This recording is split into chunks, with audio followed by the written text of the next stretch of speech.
ખેરગામ પાણી ખડક ચકચારી ઘટનામાં જે 306 દુષ્પ્રેરણાના કેસમાં ડૉક્ટર નીરવ પટેલને પર જે આરોપ લગાવવામાં આવ્યો હતો તેના લઈને ડૉક્ટર નીરવ પટેલ આજે 6.5 મહિના પછી ખેરગામ કોર્ટમાં હાજર થયા હતા।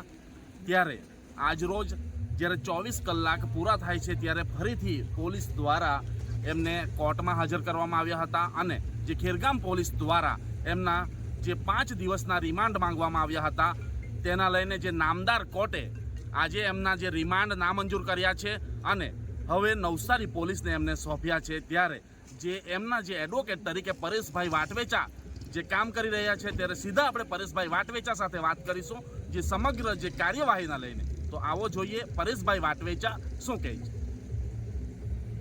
હું એડવોકેટ પરેશકુમાર વાટવેચા આજે ડૉક્ટર નીરવભાઈ પટેલના ધરપકડ ગઈકાલે સરેન્ડર થયા પછી પોલીસને કસ્ટડી આપ્યા પછી આજરોજ પોલીસે નામદાર કોર્ટમાં રજૂ કર્યા અને 5 દિવસના રિમાન્ડ માંગેલા, પરંતુ રિમાન્ડ માટેના કોઈ સબળ કારણ ન હોવાના કારણે અને મારી સત્યની દલીલો નામદાર કોર્ટે ધ્યાને લઈને પોલીસે જે રિમાન્ડ અરજી કરી તે નામંજૂર કરી છે। જય ભીમ।